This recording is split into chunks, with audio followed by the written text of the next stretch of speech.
सच्चिदानंदरूपाय विश्वोत्पत्त्यादिहेतवे तापत्रय विनाशाय श्रीकृष्णाय वयं नुमः। यं प्रव्रजन्तमनुपेतमपेतकृत्यं द्वैपायनो विरहकातर आजुहाव पुत्रेति तन्मयतया तरोभिनेदुस् तं सर्वभूतहृदयं मुनिमानतोऽस्मि। नर्मदाये नमो प्रातः नर्मदाये नमो निशिः। नमस्ते नर्मदे देवी त्राहि मां भवसागरात्। नमस्ते गोदावरी देवी त्राहि मां भवसागरात्। आपण नर्मदा मैयाच्या रीतीने जीवनामध्ये एक दिव्य अशा पद्धतीचा सत्संग श्रवण करत आहात। या श्री नर्मदा गौमाता यूट्यूब चॅनलचा उद्देशच हा आहे की आपल्या जीवनामध्ये नर्मदा मातेची परिक्रमा करत असताना ती कशी करावी आणि परिक्रमेमध्ये आपण काय करावं, म्हणजे आपल्याला कोणत्या गोष्टीची प्राप्ती होईल, कोणते असे काही दुर्मिळ स्थान आहेत की ज्या दुर्मिळ स्थानांचं दर्शन केल्यानंतर आपलं जीवन पुनीत पावन होईल, कोणते अशी काही स्थान आहेत की ज्या स्थानावरती साधू संत महात्म्याने तपश्चर्या केलेल्या आहेत। अशा स्थानांपैकी कालच्या प्रवचनामध्ये मी काही स्थानं सांगितली आणि आजच्या प्रवचनामध्ये सत्संगामध्ये सुद्धा मी ज्या ठिकाणी दिव्य तपस्वी अगदीच असे असणारे थोर संत महात्मे आहेत, तपाचे सामर्थ्य तपिन्नला अमुक चिरंजीवी कल्प वैकुंठी नांदे, या न्यायाने ज्यांच्या जीवनामध्ये अनंत स्वरूपाचं तप आहे, ज्यांच्या जीवनामध्ये खडतर तप आहे, ज्यांच्या जीवनामध्ये हठयोग आहे, अशा सुद्धा साधू संत महात्म्यांचं जीवन मी आपल्या समोर ठेवणार आहे। आजच्या प्रवचनाचा विषय त्याच अनुषंगाने संतांचे संगती मनो मार्ग गती आगळावा श्रीपती येणे पंथे। संतांचे संगती मनो मार्ग गती, संत महात्म्यांच्या संगतीनं अगदी मनाच्या गतीने हा जो पथ आहे तो आपल्याला क्रमण करायचा आहे किंवा याच असणाऱ्या क्रमाने आपण त्या आत्मस्वरूपापर्यंत पोहोचू शकतो। या न्यायाने संत महात्म्यांचं सानिध्य, त्यांचं जीवन आपल्या दृष्टिकोनातून अत्यंत महत्वाचं आहे। आपली साधकीय दशा जर उंच करायची असेल तर संत महात्म्यांच्या संगतीमध्ये आपण आपल्या जीवनामध्ये साधना करावी। आणि म्हणून कालचं प्रमाण उठी बाळा जाई रे तीर्थे तो हिंड साधवाणी संत तेथे असती वित्ता उदंड, या न्यायाने मैयाच्या किनाऱ्यावरती अनेक साधूंचा आणि त्या ठिकाणी काय आहेत वास आहे। त्यापैकी एक महान साधू, त्या साधूंचं नाव आहे पतईवाले दादाजी। आता हे जे पतईवाले दादाजी आहेत तर हा पतईचा जो आश्रम आहे हा कोठे आहे तर गाडरवारा नावाचं असणारं जे रेल्वे स्टेशन आहे, या गाडरवाऱ्यापासून एक 5-50 किलोमीटर अंतरावरती पतईच्या दादाजींचा आणि खूप सुंदर पद्धतीचा आश्रम आहे। आम्ही 2005 साली ज्यावेळेस पतई या तीर्थक्षेत्रामध्ये गेलो तर पतई या तीर्थक्षेत्रामध्ये गेल्यानंतर त्या क्षेत्रामध्ये आम्हाला एक दिदीजी भेटल्या, एक माताजी भेटल्या। अर्थात त्यावेळी त्या माताजींचं वय काही फार होतं असं नाही, करीबन आमच्याच वयामध्ये फार तर एक 2-4 वर्षाचा त्यांचा अंतर असेल। अशा माताजी आम्हाला तिथे भेटल्या। गेल्यानंतर आम्ही नेमकं पतईच्या दादाजींच्या आश्रमामध्ये मुक्कामासाठी थांबलो आणि मुक्कामासाठी थांबल्यानंतर आम्हाला माहिती होतं की आळंदीला त्यांच्या असणाऱ्या माताजी, त्यांना सर्व माताजीच म्हणायची, समाजाने ब्राह्मण होत्या आणि समाजाने ब्राह्मण असणाऱ्या त्या माताजी त्यांची कन्या त्या पतईच्या दादाजींकडे राहतात, म्हणजे त्या आमच्या असणाऱ्या ज्या दिदी ज्या आहेत तर त्या पतईच्या दादाजींकडे राहतात हे आम्हाला माहिती होतं। आणि त्या माताजींचा सुद्धा संपर्क या असणाऱ्या पतईच्या दादाजींशी होता, अर्थात त्यांच्या सानिध्यामध्ये त्यांनी काही साधना केलेली होती असं कळाल्यानंतर आम्ही आमचे गुरुबंधू अरुण महाराज पवार आणि बाळासाहेब महाराज आम्ही एक दिवस त्या माताजींना भेटण्यासाठी गेलो आळंदीमध्ये. माताजींना भेटण्यासाठी गेल्यानंतर त्या माताजींनी पतईच्या दादाजींच्या संदर्भामध्ये काही इतिहास आम्हाला सांगितलेला होता आणि म्हणून पतईच्या दादाजींच्या आश्रमामध्ये आम्ही कुतूहलाने गेलेलो होतो. परंतु तो इतिहास असा होता की या असणाऱ्या आमच्या माताजी यांच्या स्वप्नामध्ये एक दिव्य सत्पुरुष यायचे आणि ते दिव्य सत्पुरुष आल्यानंतर त्या माताजी विचार करायच्या, असा मैयाचा किनारा दिसायचा, मैयाचं ते जल दिसायचं आणि त्या मैयाच्या किनाऱ्यावरती असा आश्रम दिसायचा आणि त्या आश्रमामध्ये या असणाऱ्या जे पतईचे जे दादाजी तर ते तिथं निवास करतात असं त्यांना दिसायचं.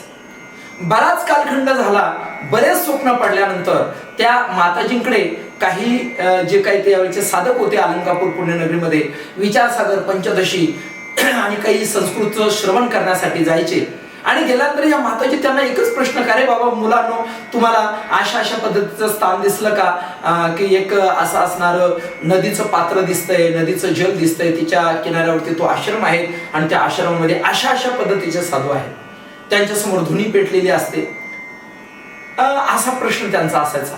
एकदा काही भाग्यवान साधक नर्मदा मातेच्या परिक्रमेच्या निमित्ताने नर्मदा मैयाच्या किनाऱ्यावरती गेले आणि गेल्यानंतर माताजींनी जे वर्णन केलेलं होतं तंतोतंत त्याच पद्धतीचं वर्णन या असणाऱ्या परिक्रमाच्या रीतीने गेलेल्या आळंदीच्या साधकांनी पाहिलं आणि पाहिल्यानंतर ते ज्यावेळेस परत आले त्यावेळेस आईंजवळ गेले आणि आईला सांगितलं की आम्ही असं स्थान त्या पतईला पाहिलं. आणि मग माताजींच्या अंतकरणामध्ये अशी जिज्ञासा निर्माण झाली की पतईला कसं जायचं.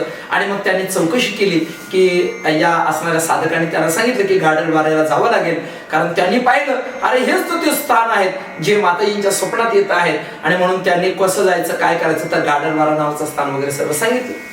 आता मात्र या माताजींनी आपल्या मुलासह पतईला जाण्यासाठी गाडरवाऱ्याचं रिझर्वेशन केलं आणि गाडरवाऱ्याचं रिझर्वेशन केल्यानंतर ह्या माताजी पुण्याला स्टेशनवरून त्यांना बसायचं होतं आणि म्हणून सकाळच्या पहारी PMTने निघाल्यानंतर आपल्या मुलाला सोबत घेतलेलं होतं, दोघांचं रिझर्वेशन होतं. पण त्यांची कन्या जिचं नाव होतं प्रज्ञा दिदी, आमच्या त्या असणाऱ्या प्रज्ञा आणि प्रज्ञा नाव होतं, अशा असणाऱ्या आमच्या प्रज्ञा दिदी त्या आईला आणि भावाला पोहोचवण्यासाठी स्टेशनवर गेल्या. परंतु गेल्यानंतर तिथं स्टेशनवर ज्यावेळेस त्या गेल्यानंतर म्हटले प्रज्ञा हे बघ आम्हाला काही माहिती नाही एवढ्या लांब जायचंय. आणि प्रज्ञा दिदी ह्या BSc झालेल्या होत्या. म्हटले मग असं कर तू पण आमच्या सोबत चाल. असं म्हटल्यानंतर प्रज्ञा दिदीने पाहिलं, चला म्हटले आईची इच्छा आहे तर आपण पण जाऊया. आणि असं म्हणून प्रज्ञा दिदी सुद्धा या माताजींच्या आपल्या आईच्या सोबत आणि आपल्या भावाच्या सोबत निघाल्यानंतर गाडरवाऱ्याला त्या गेल्या. गाडरवाऱ्याला गेल्यानंतर तिथून त्यांनी पुढचं मजल दरमजल करत आणि पतईच्या आश्रमामध्ये आल्यानंतर माताजींनी ते मैयाचं जसं असणार असं आहे त्या स्वरूपाचं पात्र पाहिलं, तो आश्रम जसाच्या तसा पाहिला आणि त्या आश्रमामधलं ते मंदिर पाहिलं. आणि मंदिर पाहिल्यानंतर माताजी ज्यावेळी त्या दादाजींच्या सानिध्यामध्ये गेल्या त्यावेळेस दादाजींची दृष्टी या माताजींवरती पडली आणि माताजींची दृष्टी दादाजींवरती पडली आणि घळ घळ घळ घळ अशा पद्धतीनं माताजींच्या डोळ्यामधून अश्रूंचा पूर आणि अश्रूंचा लोट त्या ठिकाणी वाहायला लागला. त्यांचे अश्रू थांबेना. हे मी काय पाहते आहे की जेणेकरून ज्या दादाजीने मला स्वप्नात दर्शन दिलं साक्षात ते दादाजी जशीच्या तसे त्याच स्वरूपामध्ये आणि पाहायला मिळाले. सजनो, खरोखर हा प्रसंग सुद्धा एक शब्दाचा सुद्धा खोटा नाही. म्हणजे माताजींच्या मुखातला का, तर माझा सुद्धा स्वतःचा अनुभव आहे. पूर्वी बोरास नावाचा घाट आहे आणि त्या बोरास नावाच्या घाटावरती आमचा मुक्काम होता. तर रात्री आम्ही गाडीने परिक्रमेसाठी गेलो आणि गाडीने परिक्रमेसाठी गेल्यानंतर आम्ही 50-60 लोक होतो. आणि गाडीने परिक्रमेला गेल्यानंतर त्या बोरास नावाच्या घाटावरती आम्ही थांबलो. बोरास नावाच्या घाटावरती थांबल्यानंतर रात्री तिथं आम्ही शयन केलं, झोपलो. आणि झोपल्यानंतर मला स्वप्न पडलं की त्याच असणाऱ्या आश्रमामध्ये, त्या बोरास घाटावरच्या आश्रमामध्ये तिथं सुंदर पद्धतीचं गुरुकुल आहे. त्याच गुरुकुलामध्ये एक महात्मा राहतात, त्यांचं नाव आहे संतजी. मला असं स्वप्न पडलं की सकाळच्या प्रहारी त्या संतजींनी ते मला शोधत आले आणि आल्यानंतर त्या संतजींनी मला सांगितलं इथं पाठीमागे समाधी, चला म्हटलं तुम्हाला समाधीच्या दर्शनाला घेऊन जातो. आणि म्हणून त्या स्वप्नामध्ये ते संतजी मला त्या समाधीच्या दर्शनासाठी घेऊन गेले. घेऊन गेल्यानंतर माझ्यासोबत काही महिला ज्या आमच्या बरोबर गाडीने परिक्रमेला होत्या, त्या महिला माझ्यासोबत आल्या. आणि आल्यानंतर ते संतजी मला तळघरात घेऊन जायला लागले त्या समाधीकडे. परंतु त्या महिला यायला लागल्या, त्याने सांगितलं ह्या महिलाओं को प्रवेश मना है.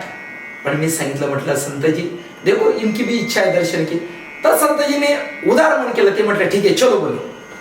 आणि असं म्हटल्यानंतर त्या महिलांना घेऊन आम्ही त्या तळघरामध्ये संतजींच्या सोबत गेलो आणि तिथून मला त्या दिव्य समाधीचं दर्शन झालं. हा सर्व प्रकार स्वप्नात घडला आणि असाच प्रसंग दुसऱ्या दिवशी सत्य पद्धतीने तुम्हाला नर्मदा मातेची शपथ घेऊन सांगतो, असाच प्रसंग दुसऱ्या दिवशी सकाळी ते संतजी त्यांच्या सोबत मी पाठीमागे गेलो आणि गेल्यानंतर बरोबर त्याच पद्धतीचं वातावरण, त्याच पद्धतीची समाधी, त्याच पद्धतीने आतमध्ये उतरण्याचं स्थान आणि त्याच पद्धतीने त्या महिला माझ्या सोबत होत्या.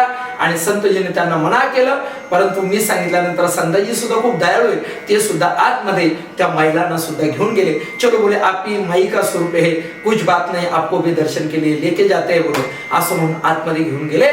म्हणून हा प्रकार आमच्या आईंचा जो आळंदी मधला आहे तो प्रकार अतिशय सत्य प्रकार होता.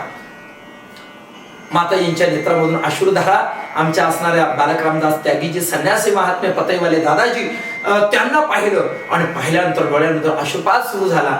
आणि त्यावेळेस दादाजीने सांगितलं, मैं आपका ही इंतजार कर रहा था. असं म्हटल्यानंतर आईना आश्चर्य वाटलं.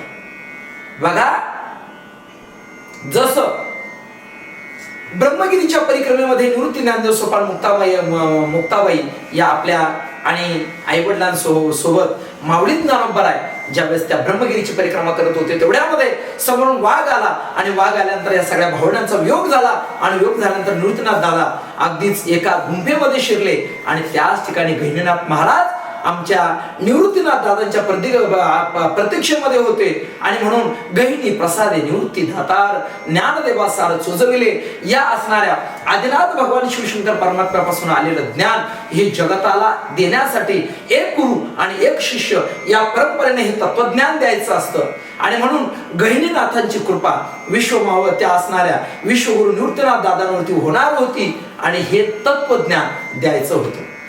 जसं बघा, आजही माऊली ज्ञानोबा जरी प्रगट गुह्य बोले विश्व ब्रह्मची केले, या न्यायाने गुह्य प्रगट केलेलं आहे. संपूर्ण विश्वाच्या हातामध्ये हे तत्वज्ञान दिलेलं आहे. परंतु तरी सुद्धा एक गुरु या एक शिष्य या परंपरेनुसार आज माऊली ज्ञानोबरायाने या परंपरेचा प्रचार प्रसार करत असताना सत्यमल नावाच्या एका सिद्धाला आपलं असणारं जे आदिनाथ भगवान शिवशंकर परमात्म्यापासून मिळालेलं गहिनीनाथांपासून निवृत्तीनाथ दादांपासून मिळालेलं तत्वज्ञानाचं बीज सत्यमल नावाच्या सिद्धाच्या आणि कर्ण विवरामध्ये त्या ठिकाणी सांगितलेलं आहे. आणि हे सत्यमल नावाचे सिद्ध हे 93 सिद्ध आहेत अशा पद्धतीनं आणि वर्णन केलेलं आहे. म्हणून जसं गहिनीनाथ महाराज निवृत्तीनाथ दादांची वाट पाहत होते, तसे पतईवाले दादाजी आमच्या त्या असणाऱ्या आईची वाट पाहत होते, आमच्या माताजींची वाट पाहत होते. डोळ्यामध्ये घळघळ अश्रू आणि त्याच ठिकाणी बराच वेळ बसले. बसल्यानंतर दादाजी सुद्धा आपल्या असणाऱ्या स्थितीमध्ये आणि मग्न असायचे. या असणाऱ्या आश्रमामध्ये माझे अनुष्ठान झाल्यामुळं दादाजींची बरीच असणारी दिनचर्या, त्यांचा दिनक्रम मला सुद्धा ज्ञात आहे. पुढे मी त्याचं वर्णन करीन. मग त्यावेळी मात्र माताजी आमच्या तिथं थांबल्यानंतर बरंच त्या आश्रमामध्ये गेल्यानंतर माताजींना सुद्धा खूप भरून आलं. विश्व माऊली ज्ञानोबरायांची कृतज्ञता त्यांनी व्यक्त केली की माऊली तुमच्या कृपेने आज खऱ्या अर्थाने तुम्हीच या सद्गुरूंच्या रूपाने मला इथे भेटलेले आहात. तुमच्याच रीतीने मला नर्मदा मायेचं दर्शन झालं, मला नर्मदा मायेचं स्नान झालं आणि म्हणून माताजी कृतकृत्य होत होत्या. आता प्रसंग असा घडला की माताजींचा कालखंड रिझर्वेशनचा संपला आणि परतीचा प्रवास माताजींना करायचा होता, पुन्हा आपल्या पुण्याला आळंदीला यायचं होतं आणि म्हणून निघण्याचा दिवस आला. आणि आल्यानंतर निघण्याच्या दिवशी माताजींच्या कन्या ज्या प्रज्ञा दिदी, आमच्या प्रज्ञा दिदी ज्या आहेत, तर माताजींची निघण्याची वेळ म्हणजे त्या तयारीला लागल्या आणि आमच्या प्रज्ञा दिदींच्या अंतःकरणामध्ये भाव निर्माण झाला आणि काय प्रेम निर्माण झालं. त्यांनी एकच विचार केला की मला आता आळंदीला यायचं नाही, मला पुण्याला यायचं नाही, मला कुठल्याही प्रकारची नोकरी करायची नाही, मला संसार करायचा नाही आणि माझ्या जीवनामध्ये मला कुठल्याच प्रकारचा प्रपंच करायचा नाही, मला याच महात्म्याची सेवा करायची आहे. आणि म्हणून प्रज्ञा दिदींनी आपल्या आईला सांगितलं, आई तुला एक खरं सांगू का, माझ्या अंतःकरणामध्ये काय झालं मला माहिती नाही, परंतु मला मात्र या नर्मदा मैयाचा किनारा सोडायचा नाही, मला मात्र या दादाजींचं सानिध्य मला सोडायचं नाही, या साधूची सेवा मला आयुष्यभर माझ्या जीवनामध्ये करायची. त्या माताजीने सांगितलं की आमची प्रज्ञा इतकी खोडकर होती की मला असा प्रश्न पडायचा की कदाचित ही नांदते का न नांदते, परंतु मात्र प्रज्ञा दिदीच्या अंतःकरणामध्ये हा भाव आला. परंतु आईला वाटलं काय सांगावं, हे साधू ठेवतात का न ठेवतात. आणि म्हणून त्या आईने सांगितलं, दादाजी देखो मेरे ये जो कन्या है, इनके अंतःकरण में एक भाव है कि वो हमेशा पूरा अपना जो यहाँ का जो अपना जो पूरा अपना जो आयुष्य है वो यहाँ बिताना चाहती है, पूरी अपनी उम्र आपकी सेवा में लगाना चाहती है बोले. आणि असं म्हटल्यानंतर त्या साधूने सुद्धा सांगितलं, ये जो लड़की है इनका और मेरा एक जन्म का नहीं तो हजारों जन्म का रिश्ता है, हर जन्म में ये लड़की मेरी सेवा करती है बोले. आणि असं म्हटल्यानंतर कुछ बात नहीं, उनकी इच्छा है तो रहने दो. आणि असं म्हटल्यानंतर प्रज्ञा दिदीला अतिशय आनंद झाला की साधूंनी आपली स्वीकृती केलेली आहे. जसं प्रेममूर्ती नामदेव महाराजांच्या आणि सानिध्यामध्ये आमच्या जनाबाई महाराजांनी साधना केली, त्याच पद्धतीनं आज मात्र ही असणारी आपल्या अलंकापूर पुण्यनगरी मधली असणारी ही कन्या आणि या कन्याची स्वीकृती आमच्या असणाऱ्या दादाजींनी त्या ठिकाणी केली. आणि केल्यानंतर आई आणि भाऊ निघून आले आणि आमच्या प्रज्ञा दिदी कायम स्वरूपी दादाजींच्या सानिध्यामध्ये राहिले. दादाजींच्या सानिध्यामध्ये दादाजींची साधना आम्ही पाहिली. 9 दिवसाचं एकदा आम्ही अनुष्ठान केलं. या पतईच्या आश्रमामध्ये नवरात्रीमध्ये 9 दिवसाचं अनुष्ठान केलं आणि 9 दिवसाचं नवरात्रीमध्ये अनुष्ठान करत असताना आम्ही पाहिलं दादाजी अखंड धुनी चालू असायची आणि दादाजींच्या जीवनामध्ये त्यावेळी श्रीमद भगवद्गीतेचं आणि अनुष्ठान चालू होतं. दादाजी सारखे श्रीमद भगवद्गीतेचा पाठ करायचे, दुर्गा सप्तशतीचा पाठ करायचे आणि नित्य नेमाने दादाजींच्या जीवनामध्ये ही साधना.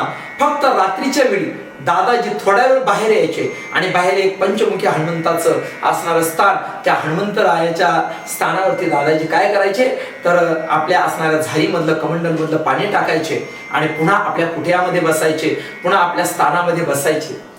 हे जीवन मी दादाजींचं दिव्य पाहिलेलं आहे. सजनो, दादाजींचा आश्रम एवढा मोठा आश्रम होता की त्या आश्रमामध्ये दरवर्षी 1100 मुलांचे आणि मुलींचे विवाह त्या आश्रमामध्ये लावले जायचे.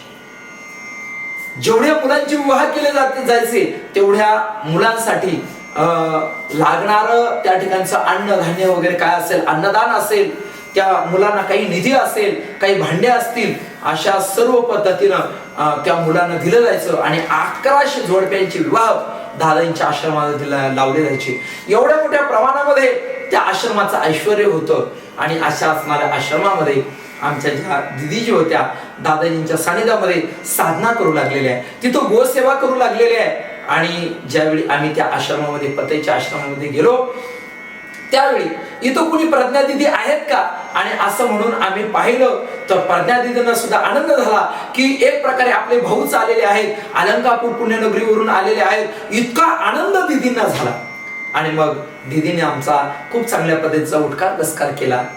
एवढंच नाही तर आम्हाला प्रेमाने त्या ठिकाणी जीव खाऊ दिदीने घातलेलं आहे. आणि मग मात्र दुसऱ्या दिवशी सकाळी ज्यावेळेस आम्ही उठल्यानंतर दिदीने आम्हाला महात्म्याच्या जवळ दर्शनाला नेलं, दादाजींच्या जवळ दर्शनाला नेलं. दादाजींनी त्यावेळी तिथं असणाऱ्या ज्या काही रुद्राक्ष माळा होत्या त्या आम्हाला दिल्या. मी तर म्हटलं दादाजी तुमच्याच हाताने माझ्या गळ्यामध्ये ही माळा घाला, आणि दादाजीने त्यांच्याच हाताने माझ्या गळ्यामध्ये रुद्राक्ष माळा त्यावेळी घातली. असो, आता मात्र प्रज्ञा दिदी तिथं असणारे जे तळघर होतो त्या तळघरामध्ये आम्हाला घेऊन गेल्या, आणि त्या तळघरामध्ये दिदींनी आपल्या जीवनामध्ये दुर्गा सप्तशतीची अतिशय दुर्गम पद्धतीची साधना आणि पाठ त्या तळघरामध्ये केलेले आहेत. हे सगळं पाहिलं, आणि पाहिल्यानंतर दादाजी सुद्धा आम्हाला म्हटले, अभी तो आप परिक्रमा में, लेकिन आपके मन में जब चाहे जब आपके मन में आए आप अवश्य पता आइएगा. और देखो यहाँ पास में 9 कुटिया बनाई. कुटिया म्हणजे अशा सुंदर पद्धतीच्या तिथून बसल्या बसल्या अशा खोल्या तयार केलेल्या होत्या. अशा नर्मदा माईच्या किनाऱ्यावरती तिथून बसल्या बसल्या नर्मदा माई दिसत होती प्रत्येक कुटियामध्ये. आणि असं मस्त सुंदर पद्धतीचं झोपण्यासाठी आणि ओटा तयार केलेला होता, आणि त्या असणाऱ्या कुटियामधून बसल्या बसल्या नर्मदा मैया दिसत होती. असं सुंदर पद्धतीची खिडकी त्या कुटियाने केलेली होती. देखो बोले आप जाके देखो. एका असणाऱ्या आणि सेवकाला सांगितलं इनके लेके जाओ, बोले दिखाओ इनको ये कुटिया, और कभी भी उनके मन में आए वो आ सकते. आणि असं म्हटल्यानंतर त्या कुटियामध्ये आम्ही गेलो, पाहिलं तर साधकांसाठी अतिशय उत्कृष्ट पद्धतीच्या सुविधा दादाजींनी तिथं तयार करून ठेवलेल्या होत्या. मग आम्ही परत आलो, आणि परत आल्यानंतर दादाजींच्या सानिध्यामध्ये आणि आम्ही पुन्हा थोडासा वेळ घालवला, आणि आता मात्र आम्ही पतईवरून निघालो. असे असणारे पतईचे दादाजी हे सिद्ध पुरुष होते. आता दादाजींचा एक महिमा सांगतो.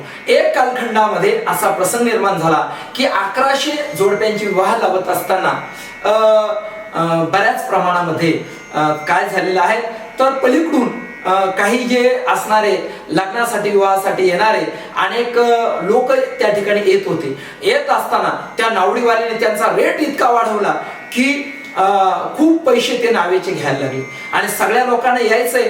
पहिले ते राहून बरेच लोक अलीकडच्या बाजूला येणार होते, आणि म्हणून नावडीवाल्यांनी आपला रेट वाढवला. आणि एवढे लोक कशी येणार, म्हणून नर्मदा मातेच्या किनाऱ्यावरती जर पाहिलं तर प्रत्येक ठिकाणी नर्मदा मातेचा किनारा एवढा खोल आहे की तिथं ठाव सुद्धा लागत नाही, असं अथांग पाणी.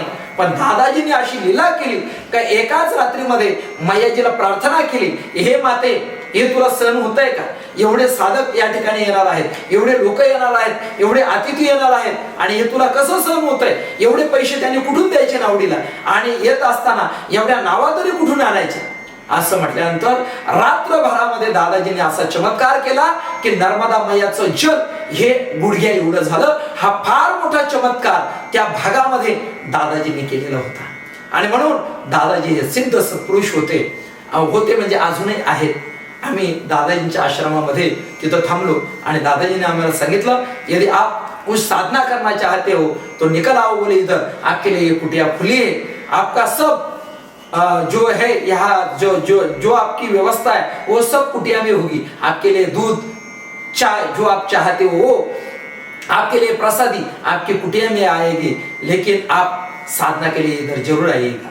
अशा पद्धतीनं खऱ्या अर्थाने संत महात्मे तेच असतात की जे आमच्यासारख्या सामान्य साधकांना आपल्या पातळीवरून आणि उठून आणि आपल्या पदावरती बसवत असतात. काय दादाजींची ओढ होती त्या ठिकाणी की या साधकांनी यावं आणि इथे येऊन साधना करावी.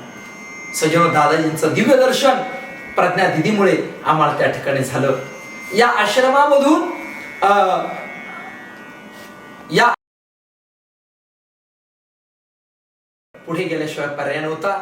दिदीजींनी आम्हाला खाण्यासाठी काही पदार्थ, जसा आपला एखादा भाऊ आणि आलेला आहे आणि आल्यानंतर तो भाऊ निघतोय, जशी ती बहीण त्याला काही ना काही देते, तसं दिदीजींनी आम्हाला काय केलेलं आहे, सुंदर पद्धतीनं प्रसाद आमच्या सोबत आणि दिलेला आहे. आम्ही तिथून दिदीजी आम्हाला म्हटल्या, त्या आश्रमाचं वैशिष्ट्य असं होतं की तिथे बाहेर अशा कोठ्या ठेवल्या जायच्या, आणि किती जरी साधक आले तरी सुद्धा ज्याला तयार भोजन पाहिजे तर त्याला तयार भोजन मिळायचं, आणि ज्याला समजा सजावट पाहिजे असेल, फक्त तिथं कोठ्यांमध्ये अन्नधान्य असायचं, ज्याला जेवढं पाहिजे तेवढं न्यायचं. कारण का दादाजींवरती अन्नपूर्णा मातेची कृपा होती.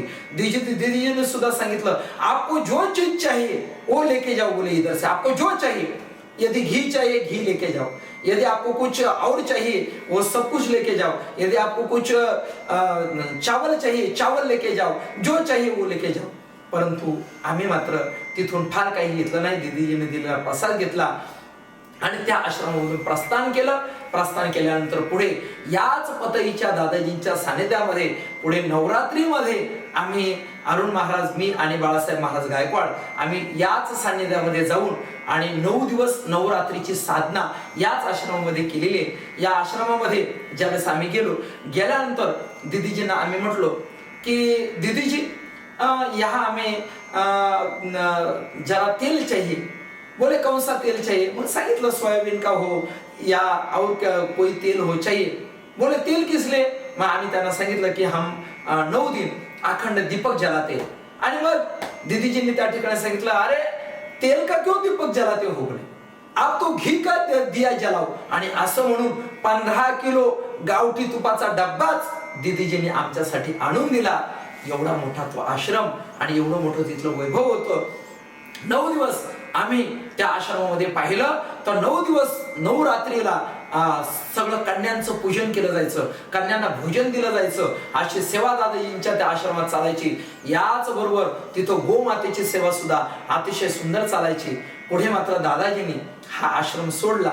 त्या आश्रम सोडण्याचे कारण भिन्न भिन्न त्या ठिकाणी आहेत, परंतु दादाजींनी एका क्षणात फक्त काही ट्रस्टी त्या ठिकाणचे दादाजींना एक शब्द अद्वा बोलले तर दादाजीने संपूर्ण असणाऱ्या आश्रमाचा त्याग केला. सगळ्या आश्रमावरती पाणी सोडलं आणि एवढा मोठा काहीतरी 1100-1200 एकर जमीन ज्या आश्रमाची, जिथं ट्रॅक्टर वगैरे सगळ्या गोष्टी आहेत, परंतु एका क्षणात त्याचा त्याग केला. म्हणून खऱ्या अर्थाने संत महात्म्यांचं योगाची संपदा, त्याग आणि शांती, उभय लोकी कीर्ती 16 मान असं व्यक्तिमत्व दादाजींच्या रीतीनं आम्ही पतई सारख्या क्षेत्रामध्ये पाहिलं.